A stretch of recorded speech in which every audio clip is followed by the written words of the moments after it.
এই যে বলে না যে জাতির কাণ্ডারি হবে অমুক তমুক, কেউ জাতির কাণ্ডারি হতে পারবে না। জাতির কাণ্ডারি যদি হতে চায় তাহলে মুসলিম যুবকরাই হতে পারবে ইনশাআল্লাহ। যারা সারাদিন মাদকদ্রব্য সেবন করে এরা জাতিকে কিচ্ছু দিতে পারবে না। যারা সারাদিন হকি স্টিক নিয়ে ঘুরছে আর নির্মমভাবে মানুষকে মারছে এরা জীবনেও জাতিকে কিচ্ছু দিতে পারবে না। ফাসাদ সৃষ্টি করা ছাড়া কিচ্ছু করতে পারবে না। দেশকে, জাতিকে এবং উম্মাকে যদি এগিয়ে নিতে হয় শুধু মুসলিম যুবকরাই পারবে ইনশাআল্লাহ। এবং কারা পারবে? যারা অন্য ধর্মের মানুষ কিন্তু মনটা স্বচ্ছ সৎ, তারাও পারবে। যাদের মনে সততা আছে অন্য ধর্মের হলেও তারা পারবে ইনশাআল্লাহ। যার মনে সততা নাই সে পারবে না। করাপ্টেড, দুর্নীতিপূর্ণ মন নিয়ে কখনো দেশের খেদমত, জাতির খেদমত করা যায় না। বাংলাদেশের সবচেয়ে বড় সমস্যা দুর্নীতি। বাংলাদেশের 1 নাম্বার সমস্যা দুর্নীতি। দুর্নীতি যদি না থাকতো আর সমস্ত কালো টাকা যদি সাদা করা যেত বাংলাদেশের মানুষকে আজকে না খেয়ে মরতে হতো না। 65% মানুষকে আজকে এই খাবারের সংকটে ভুগতে হতো না। সামনের দিনগুলো কঠিন হবে, ভয়াবহ হবে, এটা সবাই বুঝতে পারছে, হয়তো শুধু আপনারা পারছেন না। আরেকটা কথা বলে রাখি, অনেক ডিগ্রি সার্টিফিকেট অর্জন করার পরেও যদি মনের মধ্যে হিংসা আর অহংকার আর গীবত তোহমতের সংস্কৃতি না যায়, ওই নোংরা কলবেও আল্লাহর নূর নাজিল হয় না। কথা বুঝাতে পারছি না? অনেক ডিগ্রি সার্টিফিকেট অর্জন করেছেন তো মনের মধ্য থেকে এখনো হিংসাই যায় নাই, এখনো গীবত তোহমতের সমালোচনার সংস্কৃতিই বর্জন করতে পারেন নাই, এখনো খোলা মনে সবাইকে ভাই মনে করতে পারছেন না। সংকীর্ণ মন, একটা ছোট মন নিয়ে ছোট লোকের মতো আপনি চলাফেরা করেন। এই মন নিয়ে চললে আল্লাহ নূর নাজিল হবে না। আল্লাহ নূর পেতে হলে মনটা প্রশস্ত হতে হবে, নিরহংকার পূর্ণ হতে হবে, কারো প্রতি হিংসা নাই, কারো প্রতি বিদ্বেষ নাই, কেউ আমার শত্রু না, মুসলিম ভাইরা সবাই আমার ভাই। উদার একটা যখন মন মানসিকতা থাকবে, নিরহংকার পূর্ণ মন থাকবে, জ্ঞান অনুযায়ী আমল হবে, সেজদায় কান্নাকাটি করবেন, আল্লাহ নূর চলে আসবেন ইনশাআল্লাহ। আর এগুলো আসলে এখনকার সায়েন্স দিয়ে আমি ব্যাখ্যা করতে পারবো না, এগুলো আধ্যাত্মিক কথাবার্তা। আমাদের বাহ্যিক এই জগতের বাইরেও কিন্তু একটা জগৎ আছে, আমি মনে হয় বুঝাতে পারছি না। বারাকা, আল্লাহ পাকের বরকত কি দেখেছেন কখনো চোখ দিয়ে? আল্লাহ পাকের বরকত বলে একটা কথা আছে না? আছে না? আচ্ছা, বরকত কি জিনিস আপনি কি চোখে দেখতে পারেন? এমন একজন সালাফের কথা পড়লাম যিনি 40 বছর বেঁচে ছিলেন। কত বছর? 40 বছর। এই 40 বছরে তিনি প্রায় 300টা বই লিখেছেন। কয়টা? 300টা। এখন বলেন, আমরা এখানে যারা বসে আছি অনেকে 40 পার করে ফেলছি না? আমরা এই 40 বছরে কিছু করতে পেরেছি? এই 40 বছরে একটা মানুষ 300টা বই লিখতে পারে? তাহলে আমরা বুঝতে পারছি যে তাদের সময়ের যে বরকত আর আমাদের হায়াতের বরকত এক না। বরকত সম্পূর্ণ ভিন্ন জিনিস, যেটা আমরা চাক্ষুষ দেখা জ্ঞান দিয়ে বিশ্লেষণ করতে পারবো না। পারবো না। আরও বোঝাচ্ছি দেখুন, রাসূলুল্লাহ সাল্লাল্লাহু আলাইহি ওয়াসাল্লাম সারাদিনে কত কাজ করতেন। তাহাজ্জুদ পড়তেন, শেষ রাত্রে উঠতেন, রাতের এক অংশ ঘুমাতেন, আরেক অংশ উঠতেন, উঠে তাহাজ্জুদে নামাজ পড়তেন, লম্বা কেরাত, মানে এক রাকাতে প্রায় 4 পারা কোরআন তেলাওয়াত করেছেন। এক রাকাতে 4 পারা। আমরা তো 4টা আয়াত পড়লেই একদম তাড়াতাড়ি রুকু করতে হবে, দাঁড়ায় থাকতে পারতেছি না। তাই নামাজ তো ডিজিটাল, এখন যুগের সাথে সাথে নামাজও কি ডিজিটাল। অনেক মসজিদে নামাজ পড়লে মনে হয় ইমাম সাহেব পেশাব পায়খানা চাপ নিয়ে নামাজ পড়াচ্ছে মনে হয়, তাড়াতাড়ি নামাজ শেষ করতে পারলে বাঁচে। আবার দেখা যায় মাঝে মাঝে যে নামাজ মানুষ পড়াচ্ছে, পড়তেছে না, মানে নামাজ পড়ানোর দায়িত্ব সে পালন করছে, নামাজ নিজে পড়তেছে না। তো এই ডিজিটাল নামাজ না, নবী সাল্লাল্লাহু আলাইহি ওয়াসাল্লাম এক রাকাতে 4 পারা কোরআন তেলাওয়াত করেছেন, প্রায় 4.5 পারা তাহাজ্জুদের নামাজে। তখনই তো গিয়ে পা ফুলবে। এই যে পা ফুলতো, এমনি এমনি পা ফোলে? কতক্ষণ দাঁড়ায় থাকলে একটা মানুষের পা ফোলে? তো নবী সাল্লাল্লাহু আলাইহি ওয়াসাল্লামের পা ফুলে যেত, পা মোবারক ফুলে যেত। লম্বা সালাত পড়তেন, সালাতের পরে আবার কিছুক্ষণ ডান কাতে শুয়ে থাকতেন সুন্নত পড়ে। বেলাল রাদিয়াল্লাহু আনহু এসে ডাক দিতেন, তিনি গিয়ে মসজিদে নববীতে নামাজ পড়াতেন। ফজরের নামাজও হতো লম্বা, কেরাত হতো লম্বা। নামাজের পরে আবার সাহাবীদের সাথে কথাবার্তা বলতেন, দিনী বিষয়ে মোজাকারা করতেন। তারপরে ইশরাকের নামাজ পড়তেন, চাশতের নামাজ পড়তেন, পরিবারের দেখাশোনা করতেন, দিন প্রচার করতেন, রুজি রুটির ব্যাপার ছিল। এই সারাদিন যে এতগুলো কাজ তিনি করতেন, একদিনে একটা মানুষ এত কাজ করতে পারে? তো নবী সাল্লাল্লাহু আলাইহি ওয়াসাল্লামের জীবনের বরকত আমার জীবনের বরকত কি সমান? তাহলে বলেন, বরকত কি আমি চাক্ষুষ জ্ঞান দিয়ে প্রমাণ করতে পারবো? এরকম অনেক বিষয় আছে ইসলামে যেটা চাক্ষুষ জ্ঞান দিয়ে প্রমাণ করা যায় না। কবরের আযাব দেখেছেন? কেউ কি প্রমাণ করতে পারবে? আপনি কি ফেরেশতাকে দেখেছেন যারা এখন এখানে ঘিরে রেখেছে জায়গাটা? এই জায়গাটা কি ফেরেশতারা ঘিরে রাখে নাই? আল্লাহ রসুল কি সেই কথা বলেন নাই? কিন্তু আমরা কি প্রমাণ করতে পারবো এখন? আপনি চাক্ষুষ জ্ঞান দিয়ে পারবেন না। কবরের আযাব প্রমাণ করতে পারবেন না। স্বপ্ন মাঝে মাঝে দেখেন, সত্য হয় কি হয় না? মুমিনের স্বপ্ন সত্যি হবে কি হবে না? আখিরুজ্জামানে মুমিনের স্বপ্ন বেশি বেশি সত্য হবে। তো সত্য স্বপ্নের কি ব্যাখ্যা দিবেন? কোনো ব্যাখ্যা নাই। আপনি কি জান্নাত জাহান্নাম দেখেছেন? দেখেন নাই। মিজান পুলসিরাত দেখেছেন? রূহ, আপনার শরীরে একটা রূহ আছে, আত্মা, এটা কি দেখেছেন? এখন এই যে বিষয়গুলো দেখা যায় না, আধ্যাত্মিকত্ব, বারাকা, আল্লাহর নূর, কবরের আযাব, পরকাল, ফেরেশতা, জিনজাতি, তো এগুলোকে আমরা তো বাহ্যিক জ্ঞান দিয়ে ব্যাখ্যা করতে পারবো না। পারবো? তাই বলে কি এগুলোর অস্তিত্ব নাই? বলেন, এগুলোর অস্তিত্ব আছে কি নাই? যদি এগুলোর অস্তিত্ব কেউ বিজ্ঞান দিয়ে প্রমাণ করতে চায়, পারবে? যুক্তি দিয়ে প্রমাণ করতে চাইলে পারবে? কোনো দর্শন দিয়ে প্রমাণ করতে চাইলে পারবে? পারবে না। তাহলে এখানে একটা বিষয় হচ্ছে, আল্লাহর পক্ষ থেকে যা নাজিল হয়েছে চোখ বন্ধ করে বিশ্বাস করতে হবে। এখন এই চোখ বন্ধ করে বিশ্বাস করলে পরে মানুষ আপনাকে বলবে ধর্মান্ধ। কি বলবে? এবং ইসলামের এই মৌলিক বিষয়গুলোকে যদি আপনি চোখ বন্ধ করে মেনে চলেন, এখনকার বিশ্বের মানুষ আপনাকে বলবে আপনি মৌলবাদী। এখন আপনি বলেন, ইসলামের মৌলিক বিষয়গুলোকে মেনে না চললে কি কেউ মুসলিম হতে পারবে কি না? পারবে? তাহলে পরিপূর্ণ মুসলিম হতে হলে আমাকে মৌলবাদী হতে হচ্ছে কি না? আমি এটা দিয়ে কি বুঝাচ্ছি? বুঝাচ্ছি আল্লাহ পাকের নাজিল করা প্রতিটা বিষয়কে চোখ বন্ধ করে মানতে হবে। কিছু বিষয় আমার বুঝে আসবে, কিছু বিষয় আমার বুঝে নাও আসতে পারে। এখন যতগুলো বিষয় বললাম, একটাও কি ব্যাখ্যা করতে পারবেন? কিন্তু এগুলো আপনাকে মানতেই হচ্ছে, কারণ আপনি মুসলিম। আল্লাহ বলেছেন, রাসূল বলেছেন, আমি মেনেছি। এখন আমার জ্ঞান কি আল্লাহ এবং তার রাসূলের জ্ঞানের চেয়ে বেশি না কম? এই পুরো মহাবিশ্ব যিনি পরিচালনা করছেন তার জ্ঞান বেশি না আমার জ্ঞান বেশি? এই পুরো মহাবিশ্বের শত কোটি গ্যালাক্সি আছে, এক একটা গ্যালাক্সিতে হাজার হাজার সৌরজগৎ আছে। এরকম শত সহস্র গ্যালাক্সি নিয়ে একটা আসমান গঠিত হয়। এরকম 7টা মহাদেশ আছে, সাতটা মহাবিশ্ব আছে। এই 7 মহাবিশ্বের উপরে আছে কুরসি, ওয়াসিআ কুরসিয়ুহুস সামাওয়াতি ওয়াল আরদ। তার উপরে আছে মহাসাগর, যার গভীরতা 500 বছরের পথ। তার উপরে আছে আল্লাহ রাব্বুল আলামিনের আরশে আজিম। আর আল্লাহ রাব্বুল আলামিন এই আরশের উপর সমুন্নত। সেই মহান আল্লাহকে আমরা বলি আল্লাহু আকবার। কি বলি? এই যে আল্লাহু আকবারের মর্ম বুঝলেন? এখন এই বিশাল সত্তা আল্লাহু আকবার, আল্লাহ পাক সবচেয়ে বড়, এই সর্বোচ্চ সত্তার জ্ঞান বেশি না আমার জ্ঞান বেশি? তার পক্ষ থেকে যখন কোরআন এবং হাদিস নাজিল হচ্ছে, আমাকে তো চোখ বন্ধ করেই মানতে হবে, নাকি আমি যুক্তি দিব? হ্যাঁ, কিছু বিষয় আমার বুঝে আসবে, কিছু বিষয় আমার বুঝে নাও আসতে পারে। কিছু বিষয় আমি সায়েন্স দিয়ে প্রমাণ করতে পারবো, কিছু নাও পারতে পারি।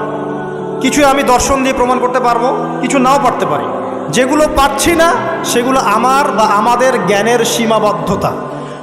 কথা কি বুঝতে পারছেন? এটা আল্লাহ পাকের জ্ঞানের বা আল্লাহ পাকের ওহির কোনো ত্রুটি নয়। আল্লাহর ওহির কোনো ত্রুটি আছে? এটা আমার জ্ঞানের সীমাবদ্ধতা। আসেন সামনে যাই। যে কথাটা বলতে গিয়ে এদিকে আসলাম, দেখুন এমন অনেক বিষয় আছে যেগুলো আমরা খালি চোখে ব্যাখ্যা করতে পারবো না। আমরা যে যুগটাকে আইয়ামে জাহিলিয়াত বলছি, ওই যুগটাতে যে সমস্যাগুলো ছিল, যে পাপগুলো ছিল, সেগুলো এখনকার বিশ্বে আরও অনেক উঁচু লেভেলে বিরাজ করছে। যেমন এই যে আপনারা বললেন, একটা পাপ ছিল শিরক। সরাসরি মূর্তি পূজা বলছি না, আমরা বলছি কি শিরকের পাপ ছিল। ওই আইয়ামে জাহিলিয়াতের মানুষগুলো শিরকের পাপে নিমজ্জিত ছিল। তারা শুধু মূর্তির পূজাই করতো এমনটা নয়, তারা কবরেরও পূজা করত, তারা মৃত মানুষেরও পূজা করত, তারা কেউ কেউ নাস্তিকতায়ও বিশ্বাসী ছিল। সূরা মুমিনুন পড়লে দেখবেন তাদের মধ্যে একটা আকীদা ছিল, ইন হিয়া ইল্লা হায়াতুনা দুনিয়া নামুতু ওয়া নাহইয়া। কাফেররা বলতো যে আমরা এই পৃথিবীতে জন্মেছি, এখানেই আমরা জন্মাবো, এখানেই মারা যাব। ওয়া মা নাহনু বিমাবউসিন, আমাদেরকে পুনরুত্থিত করা হবে না। এই পরকালের কনসেপ্টে তারা বিশ্বাস করতো না। তো এরকমও লোক ছিল, শুধু যে লাত, ওজ্জা, হবল, মানাত এগুলোর পূজা করতো তাই নয় বিষয়টা। এখানে কবর পূজাও ছিল, এখানে আপনার মৃত মানুষের পূজাও ছিল, এখানে গাছপালা, চন্দ্র, সূর্য, নক্ষত্রের পূজাও ছিল, আবার নাস্তিকতাও ছিল। এক কথায় আইয়ামে জাহিলিয়াতের সবচেয়ে বড় পাপ ছিল শিরক। কথা কি বুঝতে পারছেন ভাই? আচ্ছা, না বুঝলে বলবেন, শেষে গিয়ে প্রশ্ন করবেন ইনশাআল্লাহ, সমস্যা নাই। তাহলে প্রথম যে পাপটার কথা বললাম সেটা কি? শিরক। এখন একটু এই 1400 বছর পরে চলে আসা, চলে এসে দেখেন এখনকার সমাজের দিকে তাকান, এখনকার মুসলিম রাষ্ট্রগুলোর দিকে তাকান, আর পুরো বিশ্বের দিকে তাকান। সবচেয়ে বড় সমস্যাটা কি বলেন? সবচেয়ে বড় সমস্যা কি শিরক নয়? আচ্ছা, মুসলিমরা কি এখন অনেকেই কবর পূজা করে না? মুসলিমদের মধ্যে অনেকেই দেখবেন যে মৃত মানুষের কাছে চাচ্ছে না, মৃত মানুষের কাছে সন্তান প্রার্থনা করে না, ওই যে ওখানে গিয়ে নজর মান্নত করছে না যে মৃত মানুষকে সন্তুষ্ট করলে আমার ভালো হবে, না হলে আমার কোনো ক্ষতি হয়ে যাবে, এটা মানুষ করছে না। মুসলিমদের মধ্যে বহু মানুষ আল্লাহর হালালকে হারাম করছে না, আল্লাহর হারামকে হালাল করে নিচ্ছে না, এটাও কিন্তু শিরক। আপনি কি জানেন যে আল্লাহর হালালকে হারাম করলে শিরক হয়? আল্লাহর হারামকে হালাল করলে শিরক হয়? সুদ হালাল না হারাম? না, সুদ তো ফরজ। সুদ হালাল না হারাম? সুদ তো এখনকার বিশ্বে ফরজ। সুদ ছাড়া এই বিশ্ব চলবে না। আপনি ঠিক বলছেন, কিন্তু সুদ ছাড়া এই বিশ্ব চলে না। যে কোনো কিছু করতে গেলে সুদ লাগবে। তো এখন যে সবাই এটাকে হালাল করে নিচ্ছে, এটা কি হচ্ছে? আল্লাহর হারামকে মানুষ হালাল করছে না? আচ্ছা বলেন, মদ হারাম না হালাল? বলেন। মদ তো ওয়াজিব নাকি? যুব সমাজে তো মদ না খেলে চলেই না। মদ খায় না এমন যুব সমাজের সংখ্যা বেশি, না খায় তার সংখ্যা বেশি? কয়টা ছেলে আছে স্মোক করে না? বলেন, কয়টা ছেলে দেখাতে পারবেন যারা স্মোক করে না? এখানে কারা কারা স্মোক করেন না? মাশাআল্লাহ, আলহামদুলিল্লাহ, মাশাআল্লাহ। হাত নামান, হাত নামান, হাত নামান। আল্লাহ পাক আপনাদের রক্তে এবং মাংসে বরকত দান করুন, দোয়া করি। যদি আপনি কোনো কমিউনিটির মধ্যে দেখাতে পারেন যে তারা মাদক থেকে দূরে আছে, তারা শুধুমাত্র ইসলামিক কমিউনিটি, অন্য কোনো কমিউনিটি। যদি আপনি মাদক মুক্ত কোনো ক্যাম্পাস দেখাতে পারেন, সেটা হবে মাদ্রাসা। যদি পর্ন মুক্ত ক্যাম্পাস দেখাতে পারেন, দেখাতে হবে মাদ্রাসাকে। এখানে বিষয়টা হচ্ছে, যারা ইসলাম প্র্যাকটিস করে, কোরআন এবং সুন্নাহর বুঝ যাদের মধ্যে আছে, যাদের মধ্যে আল্লাহর ভয় আছে, এরা কখনো সুদ খাবে? এরা কি মদ খাইতে পারবে? পারবে না। ইনশাআল্লাহ আপনারা কি জেনা করতে পারবেন? আল্লাহ পাক আপনাদেরকে ঈমান আমলের উপর অটুট রাখুন, আমিন। যে কথাটা বলছি, কেউ যদি আল্লাহর হালালকে হারাম করে নেয়, আর কেউ যদি আল্লাহর হারামকে হালাল করে ফেলে, এটাকে কিন্তু শিরক বলা হয়। এই বিশ্বে কি এই সমস্যা নাই? বুঝেন না, এই সমস্যা আছে কি নাই? আছে। সামনে আগান। এই বিশ্বের শিক্ষা ক্ষেত্রগুলো দেখবেন, এই শিক্ষা ক্ষেত্রগুলোর মধ্যে নাস্তিকতার শিক্ষা বাড়ছে না কমছে? বাড়ছে।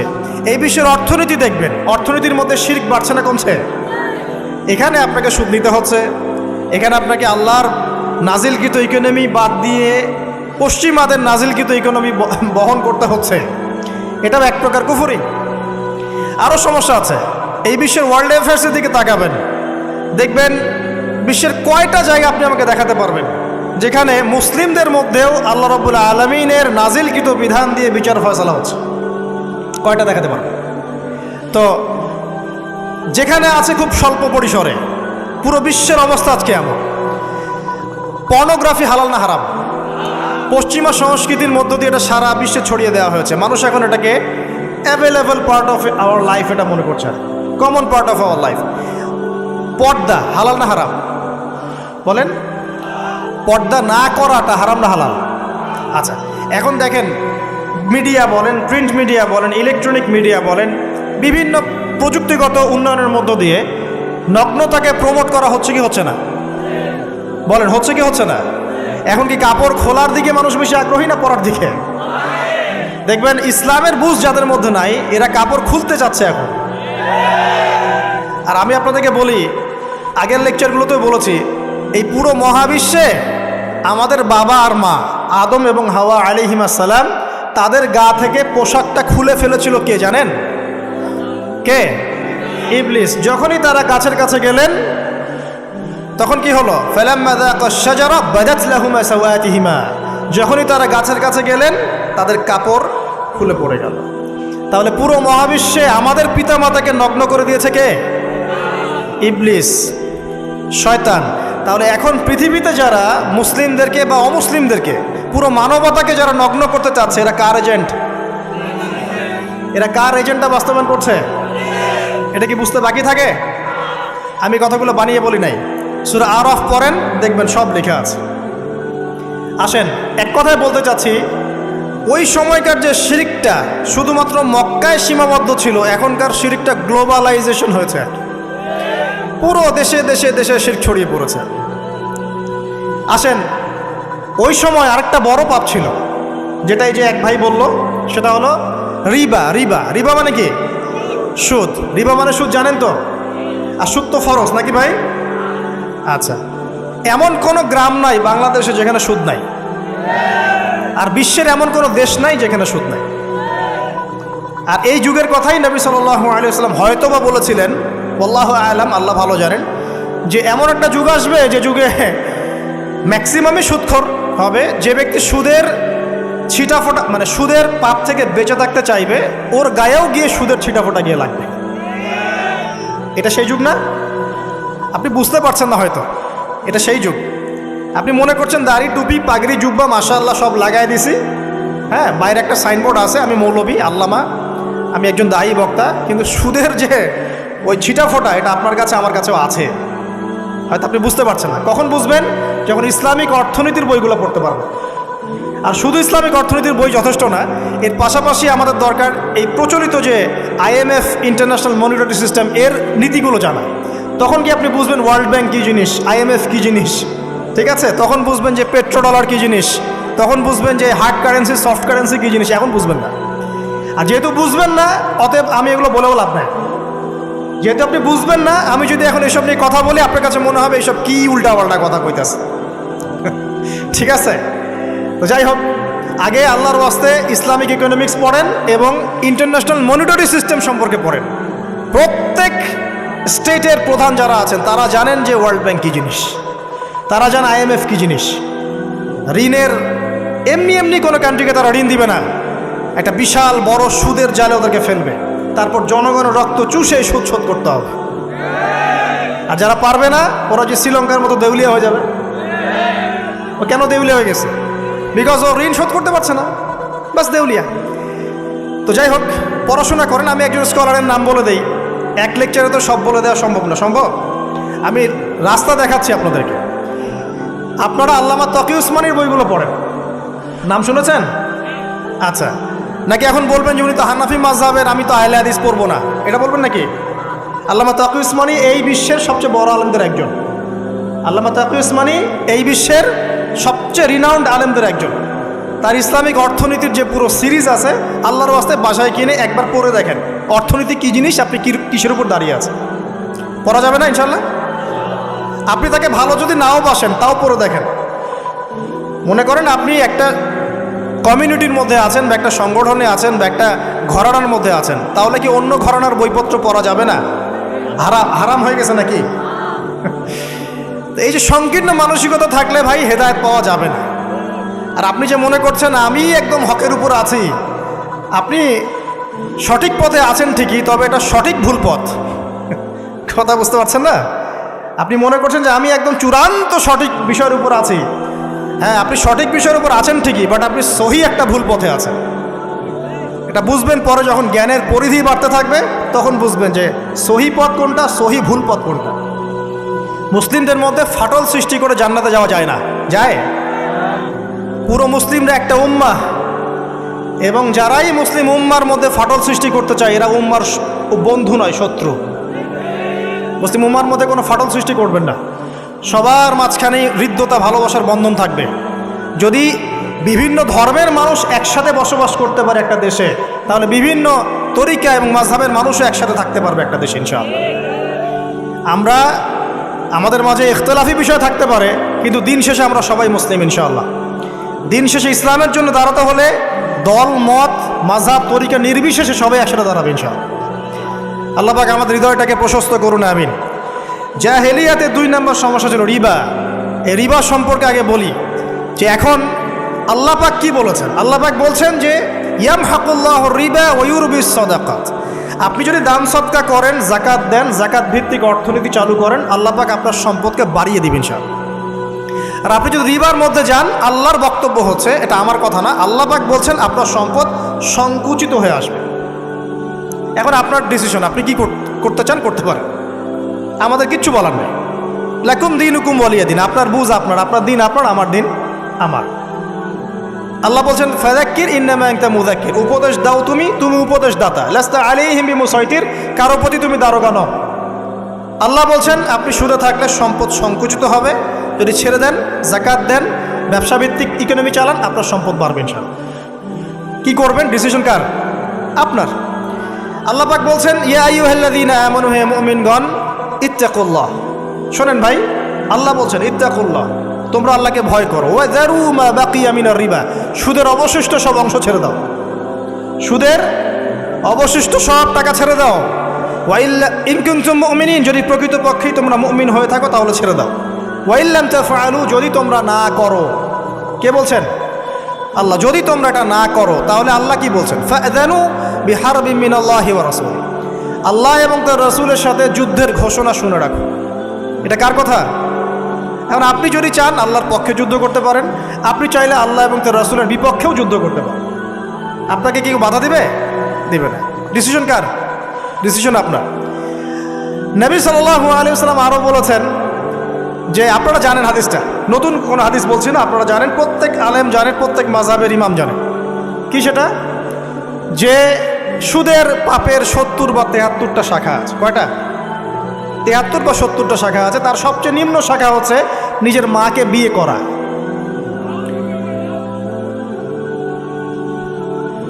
দেখলেন আমাদের অন্তরে কি কথাটা আঘাত করলো? আপনি কি আপনার মায়ের সাথে, নাউযুবিল্লাহ, আপনি কি আপনার মাকে বিয়ে করতে পারবেন? এটা কি কোনো ব্যক্তির পক্ষে সম্ভব? কিন্তু নবী সাল্লাল্লাহু আলাইহি ওয়াসাল্লাম বলছেন 73 শাখার সবচেয়ে নিম্ন শাখা হচ্ছে সেই ব্যক্তি যেন তার মাকে বিয়ে করল। আর সর্বোচ্চ শাখা কি? ওই যে আল্লাহ এবং তার রাসূলের সাথে কি করা? যুদ্ধ করা। আরেকটা হাদিস আছে, নবী সাল্লাল্লাহু আলাইহি ওয়াসাল্লাম বলেছেন 4 শ্রেণীর মানুষ আছে, এদেরকে আমি সমানভাবে অভিশাপ দিলাম। কয় শ্রেণী? 4 শ্রেণী। জাস্ট শুনে রাখেন হাদিসগুলা। আমি জানি এই বিশ্বে আপনি এই হাদিসগুলোর উপর ইমপ্লিমেন্টেশনে যেতে পারবেন না, এটা আমি বুঝি, কিন্তু আকীদা ঠিক থাকতে কি কোনো সমস্যা আছে? একটা মানুষ পাপ করে, জেনে করে যে হ্যাঁ আমি জানি এই কাজটা খারাপ, ঠিক আছে। আর একটা মানুষ মনে করে না, এটা করলেও হয়, না করলেও হয়, কোনো সমস্যা নেই। আরেকটা মানুষ মনে করে যে না, আমি একটা ডাহা পাপ করছি, এটা থেকে বেঁচে থাকা আমার উচিত ছিল কিন্তু আমি পারছি না। আর একজন পাপ করছে যে আমি মানি না এসব বিধান টিধান, যা ভালো মনে হবে দুনিয়ার জন্য করব।